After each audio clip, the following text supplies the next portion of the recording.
los años 1400 finales, quizá un poquito antes del descubrimiento de América, en Alemania, Erasmo de Rotterdam escribía un libro que se conoce como Elogio a la locura, que de lo que menos tiene es locura. La locura como esa patología mental, esa patología del cerebro, no es realmente lo que plantea Erasmo, sino que en esa misma época donde Lutero comenzó a hacer su reforma, como decía Erasmo, la cotidianidad era la monotonía y estaba prohibida la creatividad. Y una joven, Helena, pues descubrió unos libros de cómo ser creativa y ahí comienza ese libro que uno leyó hace como 45 años, Elogio a la locura. Y uno, 500 años después, 500 y pico años después, se da cuenta que nuestro país, nuestro Macondo, nuestra realidad real, no se divorcia después de 500 años de esa misma realidad medieval. Ricardo, tú hiciste un artículo el jueves pasado donde termina diciendo que la vida es una tragedia para los que viven. No, la vida es una comedia para los que viven, y una tragedia para los que viven y sienten, y una tragedia para los que piensan. Le hemos dado vuelta a este tema de mil maneras diferentes.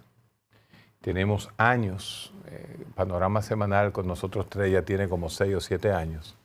Años hablando de PISA, años hablando de la educación. Y con este nuevo encontronazo social de una realidad artificial, poco, como diría el mismo Ricardo en su artículo, pobremente diseñada para las realidades sociales locales por áreas del mundo, nos llevó pues a este reconocimiento de que somos el país más feliz del mundo, el país mismo que llora a Kiko La Quema, que llora... Ricardo, y ese tema de Kiko La Quema, más que el de la educación y PISA y la felicidad, me gustaría tocarla contigo. Parecería como que Kiko La Quema vive en los Andes, allá arriba, en una comunidad totalmente desconectada del mundo, donde para llegar a donde el imperio de Kiko La Quema había que llegar y cruzar los Andes. No, señores, Cambita a Garavito se llega en 10 minutos desde las ciudades de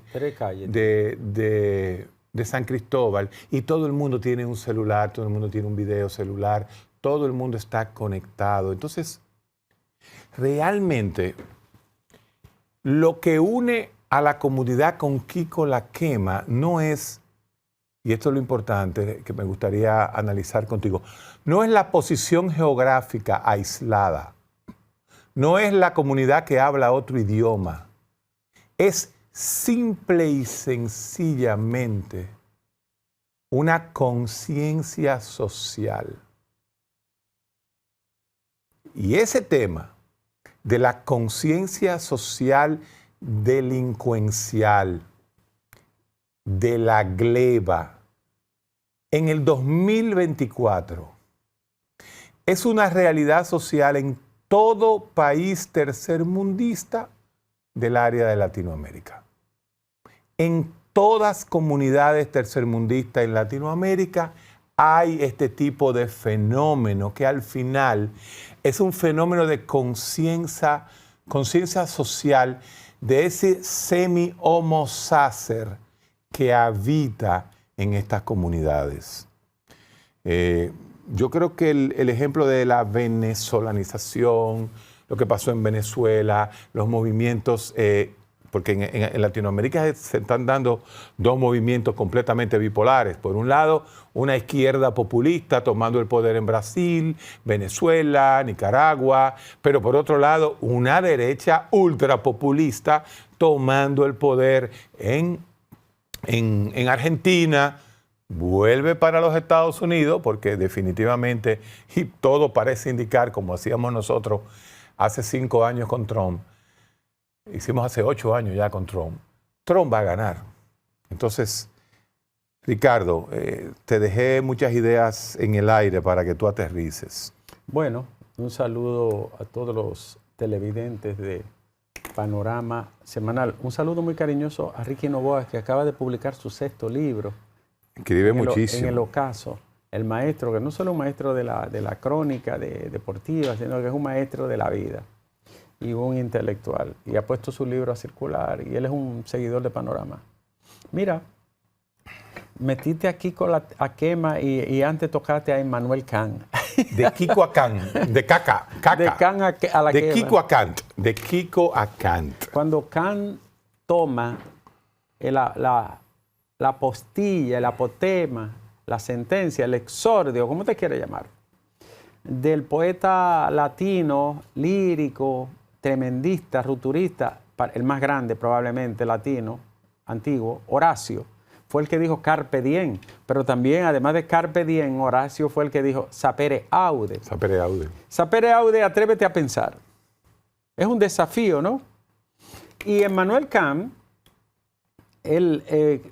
Horacio vivió del año 65 del año 85 por ahí en el último siglo antes de Cristo, para que tengan una idea. Él es el parteagua de Cristo, es el parteagua de la edad antigua.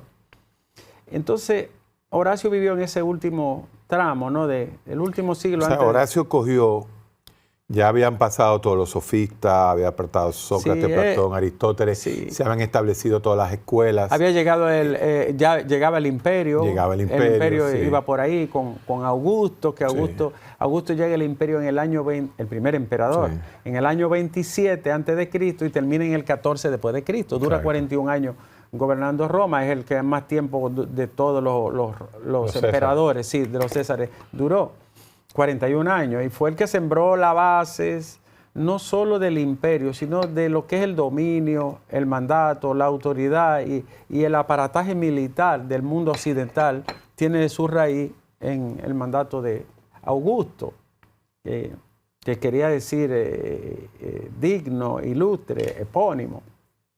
Bueno, en todo caso, Héctor, cuando Immanuel Kant, un tipo que no solo se deslumbró con la ilustración, y cuando hablamos de la ilustración, estamos hablando del siglo de las luces, del iluminismo, de la era de la razón. Cuando Kant toma la apostilla de Horacio, sapere aude, lo que está diciendo es que el ser humano solo alcanza la adultez intelectual del pensar cuando puede pensar por sí en libertad y en conocimiento, es decir, con voluntad libre y con conocimiento. Si usted no tiene voluntad libre y conocimiento, usted ni es libre ni sabe nada. Así es. Entonces, sapere aude es como una invitación, es un llamado a pensar en libertad. Porque por eso dice Kant que el objetivo máximo de la ilustración estuvo centrado en la adultez intelectual de la persona. Antes de eso éramos, como dijo Kierkegaard, el Soren Kierkegaard, uno de tus preferidos. ¿Qué éramos nosotros antes de la ilustración, de la enciclopedia y de la Revolución Francesa? ¿Qué eran los seres humanos? Los sujetos de la sumisión infinita. Estábamos tan infinitamente sometidos que creíamos que eso iba a ser eternamente así. Así mismo. Y que los hijos de los que estaban sometidos no tenían otro destino que seguir sometidos. Es lo que Duby llama, el francés, sacralización de la opresión. Mira. Y eternización de la sumisión. Porque, señores, ¿saben por qué la esclavitud duró tanto? Porque los esclavos creían que ese era un destino. Sí, totalmente. Y se lo creyeron, no, esto es para siempre así. No, y ese es el esquema, el modelo de Sri Lanka de por qué son felices los parias. Por ejemplo, O sea, porque el paria Marx, dice, por ejemplo, en su lucha de clase te dice, o sea, ¿cómo diablos una persona que esté en la base de la pirámide, los más pobres, que son los parias en la India, se sienten felices? Es que ellos no ven otra vida que no sea esa. No, está lógico. Eso es lo que se denomina la concesión destinista del mundo, ¿no? Eso lo tenía, mira, nosotros haciendo... Tú hablaste de la locura de Erasmo. de Erasmo, pero lo que Erasmo dice, que la diosa de la locura viene disfrazada de narcisismo, viene disfrazada de adulación. Al final es ignorancia. Oh, claro. Al final lo que ignorancia. quiere decir. Porque fíjate como tú dices, la infantilización psíquica que vivía la humanidad en el medioevo te hace ignorante y te hace feliz. 1200 años. El niño te hace feliz. Mira, si no hubiese sido por los árabes que traen de nuevo el pensamiento neoaristotélico, la iglesia... Avicena y Averroes. Avicena, Averroes, a Córdoba, lo que fue Córdoba, la Arabia europea que se estableció en la península ibérica. El berebere de ese margen. Sí. Si no hubiera sido por los árabes que puso a pensar a Santo Tomás de Aquino. Porque Aristóteles estaba vedado. Totalmente. Porque eran neoplatónicos. Aristóteles no cabía en la cosmovisión. Lo que pasa es que el que más daño le hizo, y increíblemente San Agustín de Hipona, lo que era un neoplatónico, que hablaba de que mundo sensible y mundo inteligible. Dios es el inteligible, ustedes son una copia de Dios, no se preocupen por más nada en la vida. Lo que se llama el concepto unívoco del ser. Mientras que los árabes cogieron y se metieron y le dijeron al mundo, no, espérate, hay un concepto analógico del ser, hay un concepto diferente a la esencia, al ser y al ente. Y entonces Santo Tomás de Aquino crea la escolástica y vuelve y retoma las clasificaciones aristotélicas que hasta nuestro tiempo. Pero a su acomodo. Obviamente, él dice al final el motor único es Dios. No, y lo deja ahí, entonces, pero clasifica. Por lo menos tiene la capacidad de clasificar y crear toda una escuela que es la escolástica. Pero cuando los filósofos que los cuestionan y los que cuestionan la escolástica le dicen, pero es que la verdad es una. Dice, no. Hay una verdad teológica y hay una verdad filosófica. Ahí se crea el teo y la filosofía, pero por lo menos dio ese salto que no se hubiese dado sin la intervención árabe. Por eso el tomismo aristotélico trata de alguna manera de superar al platonismo agustiniano, que al final... Platonismo parmenidiano agustiniano. Agustiniano, sí. Mientras que el otro miró más hacia Heráclito. El otro hablaba ya del movimiento. Y Demócrito. Acuérdate que Aristóteles todo lo basa en la acto y potencia. Porque si Dios es el movimiento. Si Dios había hecho el universo y el mundo, ¿para qué tenía que crear el átomo tan chiquitico primero? Entonces, fíjate qué interesante el pensamiento humano, Héctor. Primero, no, el medieval. Pero yo había oído, por ejemplo, a Derrida decir, señores, el divorcio con la lógica que hizo 1400 años el pensamiento humano es interesantísimo. O sea, cómo inclusive, pero tú dices, bueno, un paria, una persona que vive ahí, nada, pero esos monjes eran grandes pensadores. Bueno, no eran solo grandes, eran los únicos. Eran los únicos, pero tenían todos los libros, guardados, tenían a Aristóteles, tenían a todo el mundo. Los monasterios estaban en repleto de libros. Y guardados para ellos nada más. Sí.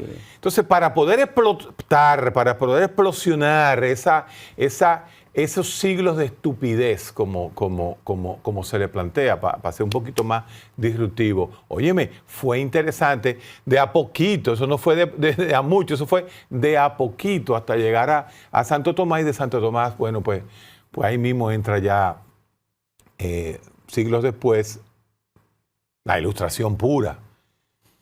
Y nosotros damos esta vuelta y terminamos este primer, como siempre hacemos, para aterrizar en nuestra isla.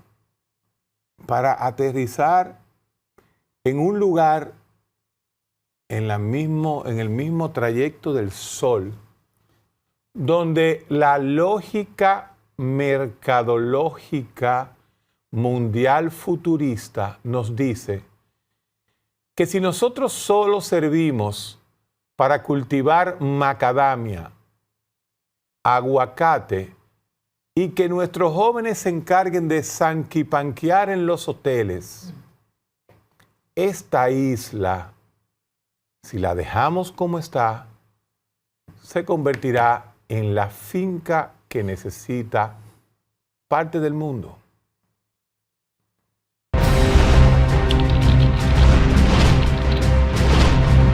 Comunícate con nosotros y síguenos a través de nuestras redes sociales, @MediosPanorama en Instagram, Facebook, Twitter y YouTube. Escríbenos a nuestro correo electrónico noticias@mediospanorama.com o llámanos al 809-475-2520.